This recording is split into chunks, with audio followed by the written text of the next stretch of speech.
শুভ সকাল আমার মিষ্টি বন্ধুরা, তোমরা সবাই কেমন আছো? আশা করছি তোমরা সবাই অনেক অনেক ভালো আছো, আর আমরাও ভালো আছি তোমাদের আশীর্বাদ আর ভালোবাসায়।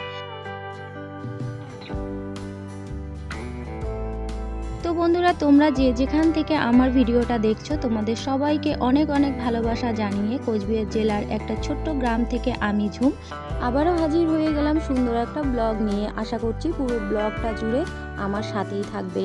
আর যারা এখনও আমার চ্যানেলটি সাবস্ক্রাইব করোনি, প্লিজ বন্ধুরা আমার চ্যানেলটা সাবস্ক্রাইব করে আমার পাশেই থেকো। তো বন্ধুরা দেখো, গত রাত্রে ঝড় হয়েছিল, কালবৈশাখী ঝড়ের সাথে শিলাবৃষ্টি হয়েছিল। তো আমাদের অনেক কিছু কিন্তু ক্ষয়ক্ষতি হয়েছে। এদিকে দেখো টিনের বেড়া টেরা এগুলো সব ভেঙে গেছে।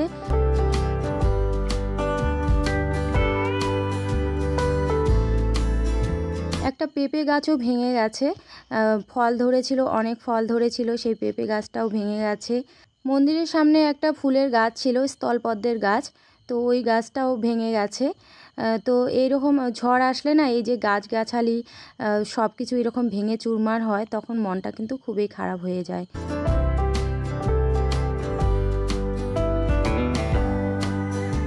কালকে তো রাত্রিবেলা আর দেখিনি কি হয়েছে, কোথায় কি ভেঙেছে। তো সকালবেলা ওগুলো ঘুম থেকে উঠে ওগুলো দেখলাম, দেখার পর এখন দেখো উঠানটা ঝাড় দিয়ে নিচ্ছি।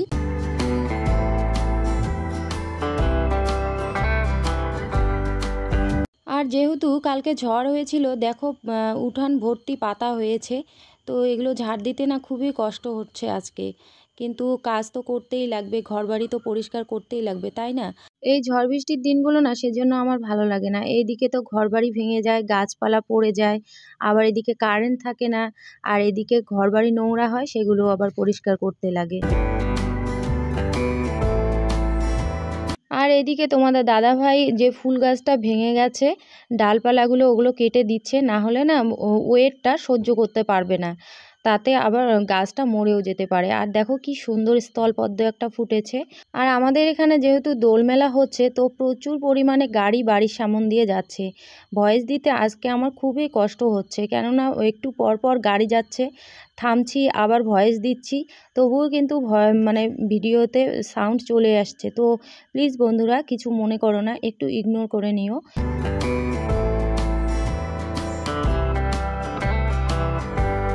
তার উপর আবার আজকে হাটবার এখানে, তো সেজন্যই একটু বেশি গাড়ির আওয়াজ হচ্ছে।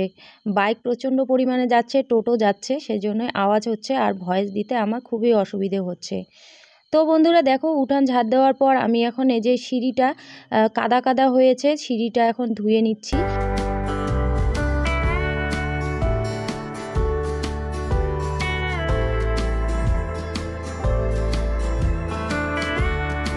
বাসন মেজে সোজা রান্নাঘরে চলে আসলাম, আর বাসনগুলো এখন গুছিয়ে রাখছি।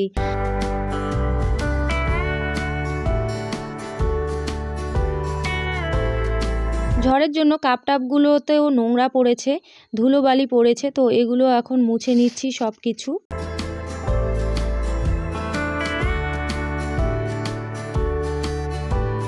এমনি তো ধুলোবালির দিন, পরিষ্কার করতে লাগে একটু বেশি, তার উপর আবার হয়েছে ঝড়, বোঝো ঠেলা, কি আর বলবো।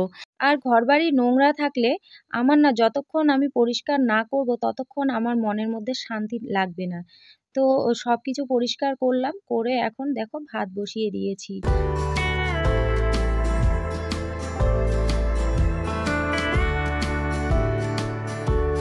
ভাত বসিয়ে দিয়ে এখন আমি একটু গরম জল খাচ্ছি। তোমরা তো জানোই আমি সকালবেলা খালি পেটে গরম জল খাই, তারপর চা বিস্কুট এগুলো খাই। আর এখানে কিছু জিনিসপত্র আছে, সেগুলো একটু গুছিয়ে রাখছি।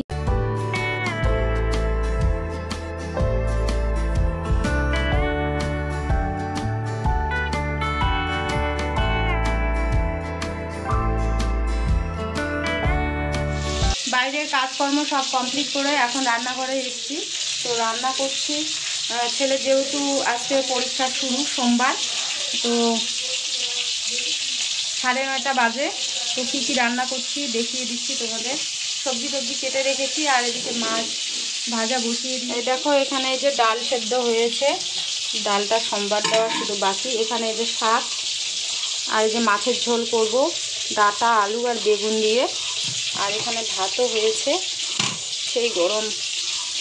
আর এদিকে দেখো মাছ ভাজা বসিয়ে দিয়েছি, মাছটা ভাজা হলে সবজিটা বসিয়ে দেবো।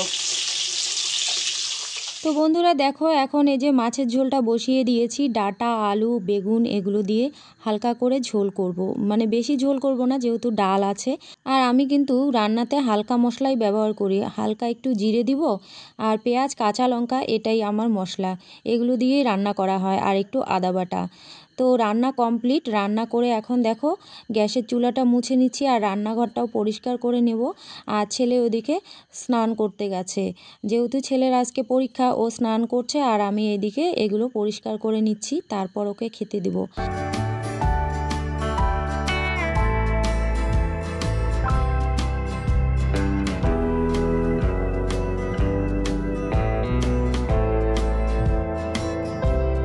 রান্নাঘরের কাজ সেরে দেখো এখন ঘরে চলে আসলাম বিছানাটা পরিষ্কার করার জন্য। আর ছেলের এখনও স্নান মানে হয়নি, কমপ্লিট হয়নি, তো ভাবলাম যে এদিকে তাহলে আমি ফটাফট বিছানাটা গুছিয়ে নেই, তাহলে আমারই কাজটা তাড়াতাড়ি হয়ে যাবে, তাই না?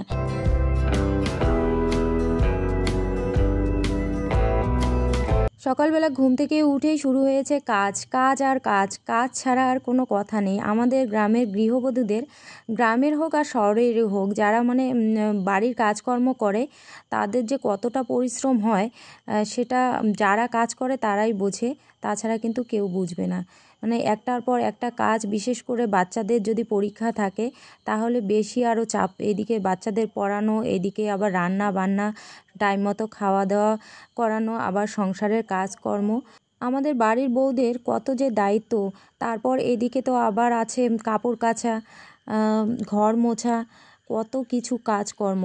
তবুও অনেকে বলে সারাদিন বাড়িতে থেকে কি করো, কিছুই করো না, শুধু রান্না বান্না খাওয়া দাওয়া আর ঘুম, তাই না? তো দেখো ঘর গুছিয়ে এখন এই যে ছেলের জন্য ভাত বেড়ে নিচ্ছি।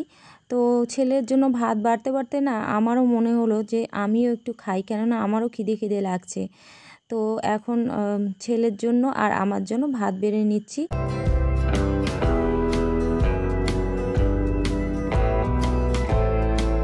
আর আমার ছেলে সবজি, মিক্সড সবজি খেতেই চায় না, এই যে শুধু ওর হলো আলু ডাল এগুলোই খাবে।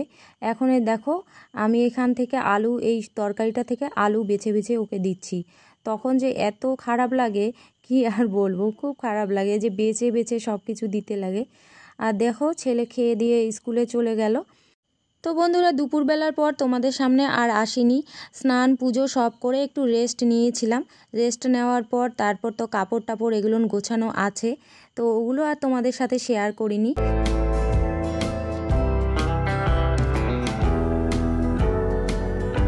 তো বিকেলবেলা সব কাজকর্ম করে কলপারে কিছু বাসন ছিল, তো বাসনগুলো এখন সব মেজে নিচ্ছি।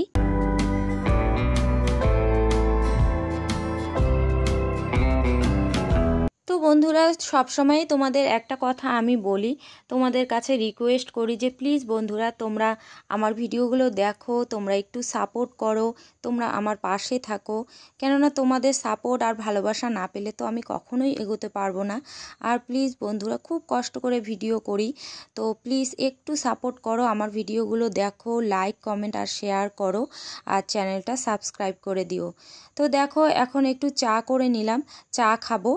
আর এদিকে বিকেল হয়েছে যেহেতু জানলা দরজাগুলো সব বন্ধ করে দিচ্ছি।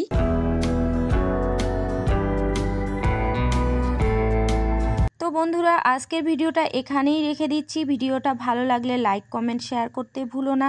দেখা হচ্ছে পরবর্তী ভিডিওতে, ততক্ষণের মতো তোমরা সবাই ভালো থেকো, সুস্থ থেকো, নিজেদের খেয়াল রেখো। বাই, টাটা, আগাম গুড নাইট। আর একটু প্লিজ সবাই সাপোর্ট করো আমাকে।